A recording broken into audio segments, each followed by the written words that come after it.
Question, because she told me, my mom said if anything happened to her, Patsy would do the eulogy. That tells you who Priscilla was. She was not the type of person to beat around the bush. She didn't mix words. She was very clear with the message she wanted to get across. Priscilla was honest, hardworking, and generous, to the point that she would remember what each person's favorite food was and what their favorite color of flowers were. And for every occasion, and sometimes just because, she would show up with your favorites. The only thing she told me she would not share was the tortillas that I made her. Although I understand she shared the last batch I took a couple of weeks ago. She loved time spent with Cora, her partner in crime. She loved spending time with Jeevee, Melissa, and Yvette, sharing coffee and snacks, watching the kids play, and worried about Yvette, her favorite, working so hard on the garage of Manuel. She would often show up with pizza and cold drinks for them. She knew she could count on all of her good friends and made it a point to always return the favors. She said, you can't be like a cavador and just take. You have to appreciate and give back. She enjoyed road trips, especially with her best primo, who was like a brother to her, Eloy. They would do everything together, and especially enjoyed touring to Santo Domingo, the scenic route, of course, just to get some pastelitos and oven bread. When he passed away, a part of Priscilla's heart went with him. Each time I spoke to Priscilla, she started off the conversation asking, "How's that handsome cousin of mine?" Followed by, "Not that Albert isn't handsome, but I'm talking about Alex. Albert's my husband, Alex is my son." She always asked for my family. Even if she didn't remember all their names, she would ask for the singer or the Avon lady. She never forgot to ask for family. Family was first and foremost the most important thing to Priscilla. She visited her parents, Santiago and Elena's graves often, and always kept the weeds off. That was one way she taught us how important it was to know and to appreciate where you came from. Her respect of family and family history was very important. She worked hard to provide for her daughter Charlotte and taught by example. Not just her career of 27 years in Los Alamos, but also maintaining her home and yard. Early mornings and late evenings were devoted to her flowers and her trees and sweeping the mud off. When Priscilla bought her truck, she didn't realize it was a 4-wheel drive. Brandon told her now she could go hunting with him. She quickly replied, "While the truck is 4-wheel drive, the driver isn't." She enjoyed cruising with Ashley to Starbucks, taking road trips with her family, always taking the long way to where they were going, just to enjoy the trip. She loved working on her word search books and talking on the phone with her friends. Loved going out to eat and long visits with friends and family. She lived a humble life, full of good times, good friends, and family. But first and foremost was family. Charlotte, her daughter, was her pride and joy, and Charlie, her son-in-law, was like a son. They were the most important thing in her life. That is, until her grandson Brandon, her Hito, and her princess Ashley were born. Charlotte said, once they were born, no one else existed. She made them her focus and the center of her world. As they grew, she would pull them aside privately to offer them advice on life, and she told me that sometimes it wasn't her business, but she told them anyway because she loved them so much. She was so happy when Alyssa, Brandon's wife, the Hita from Mojito, joined the family. The pride her grandchildren and all that they accomplished provided her was beyond measure. Not just because they are her family, but because of what they have done with their lives. Ashley, her #1 nurse, and Brandon, his music and hunting, their career choices, and life choices in general. Then came her sweetheart, Marcos. He rocked her world. He became her purpose for living. She was constantly sharing stories, pictures, and her heart was full of love. She had to buy a new cane because Marcos would take hers so that he could walk the ground.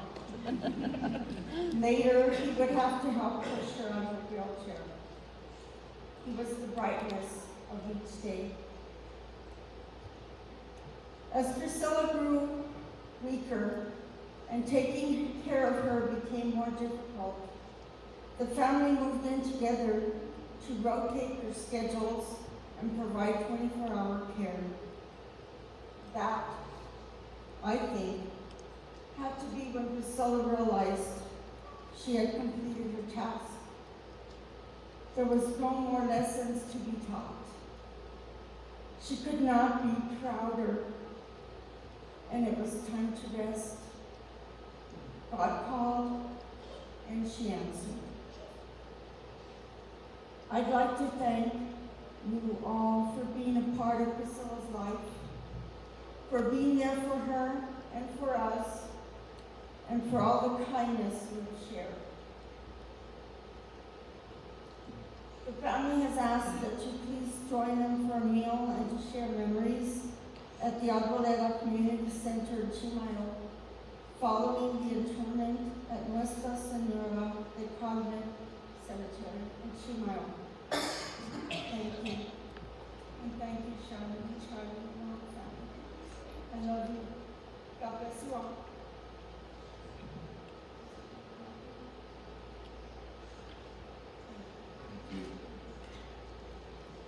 And as I see people walk in the door, I've been in this valley for most of my life. That's quite a while. And automatically I ask, tell me how did you, and I hear all these stories. Oh, we rode together, we worked together, we knew each other, we rubbed shoulders. And the comments that I heard automatically was she was the sweetest, givingest person. Just cared about others. And what a blessing, what a heritage you have.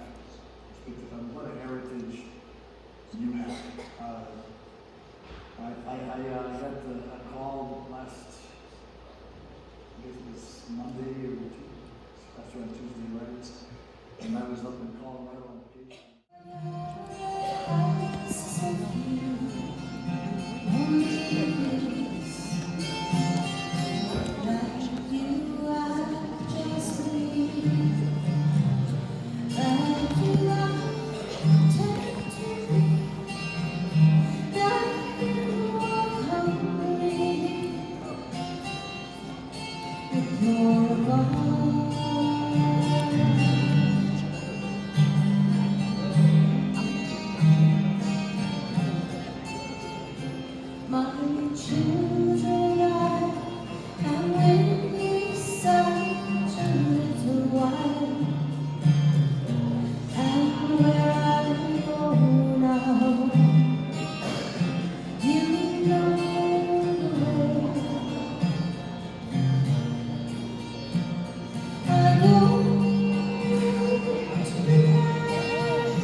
Oh God, you're my God, I seek you.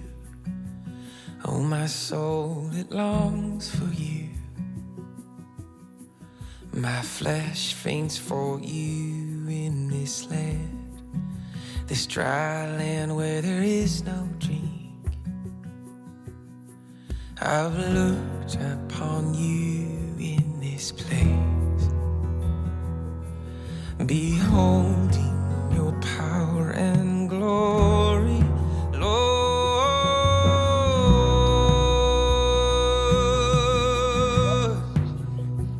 because your love is better than life is.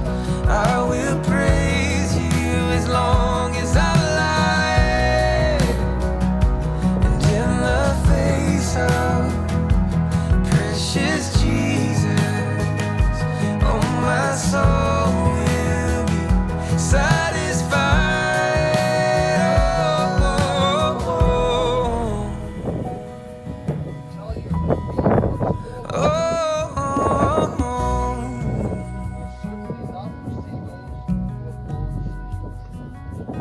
Oh God, you're my God, I seek you. Oh, my soul, it longs for you. My flesh faints for you in this land, this dry land where there is no drink. I looked upon you in this place, beholding your power and glory, Lord,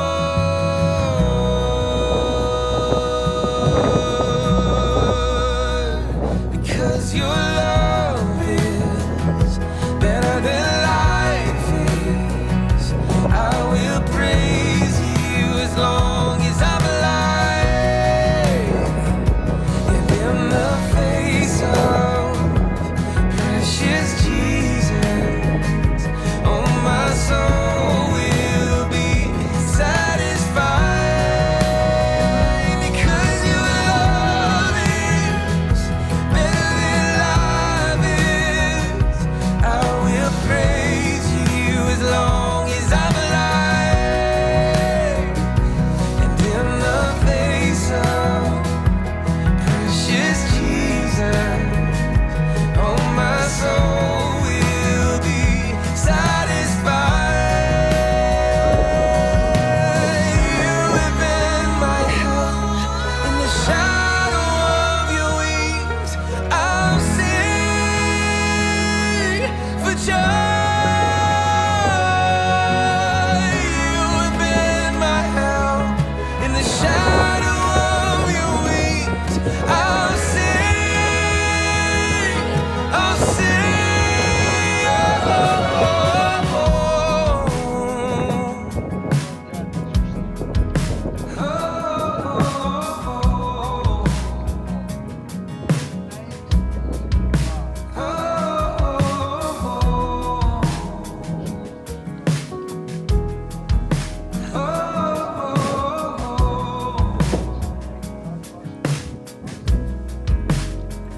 because your love is better than life is. I will praise you as long as I'm alive,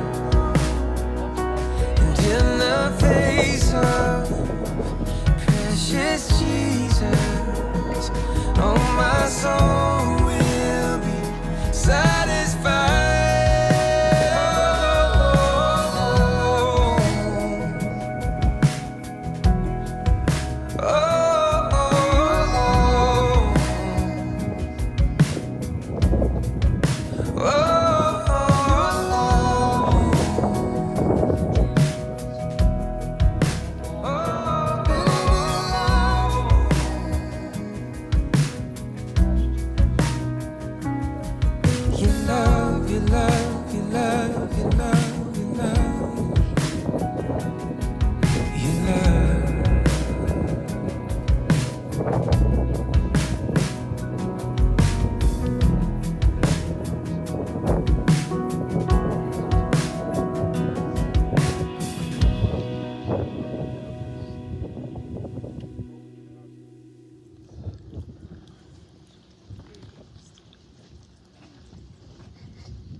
days will come when you don't have the strength, when all you hear is you're not worth anything, wondering if you ever could be loved. And if they truly saw your heart, they'd see too much. You're beautiful,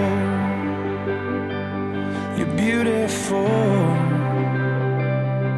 You are made for so much more than all of this.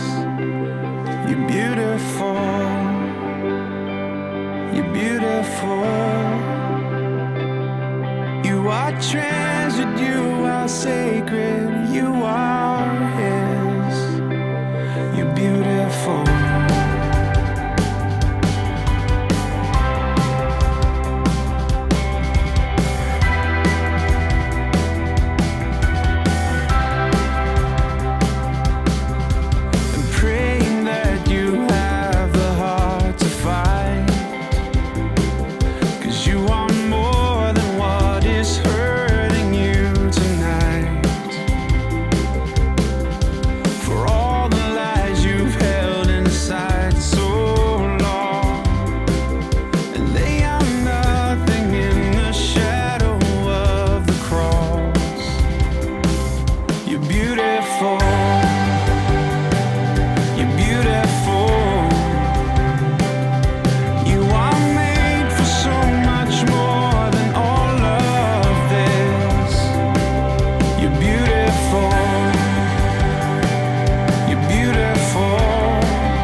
Grant me serenity to accept things, the things I cannot change. Grant me the courage, Lord, to change what I can, wisdom to know the difference. In my weakness you can shine, in your strength I can fly. And you make everything, everything beautiful. You make everything, everything new. You make everything, everything beautiful. In its time, in your beautiful.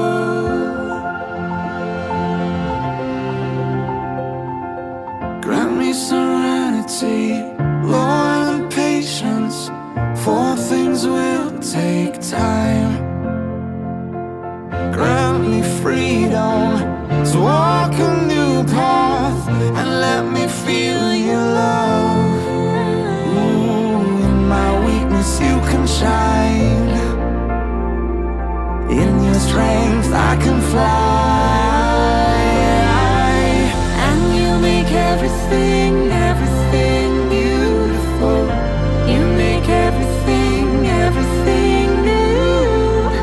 You make everything, everything beautiful. In its time, in your time, it's beautiful.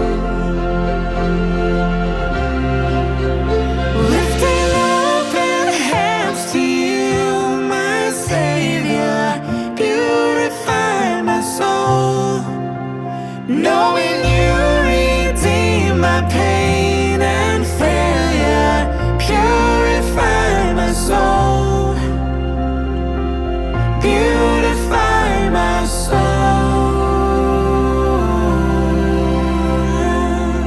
And you make everything, everything beautiful. You make everything, everything new.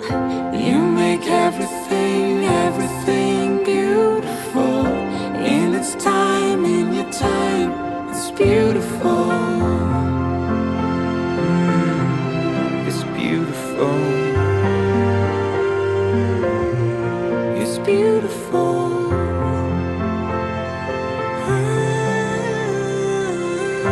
In its time, in your time, it's beautiful.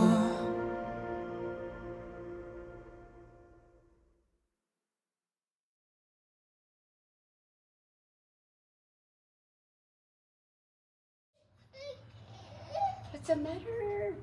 What's the matter? What? Oh, To everything there is a season, and a time to every purpose under the heaven, a time to be born and a time to die, a time to plant and a time to pluck up that which is planted. Ecclesiastes 3:1-2. He has made everything beautiful in his time. Also, he has set the world in their heart, so that no man can find out the work that God maketh from the beginning to the end. Ecclesiastes 3:11.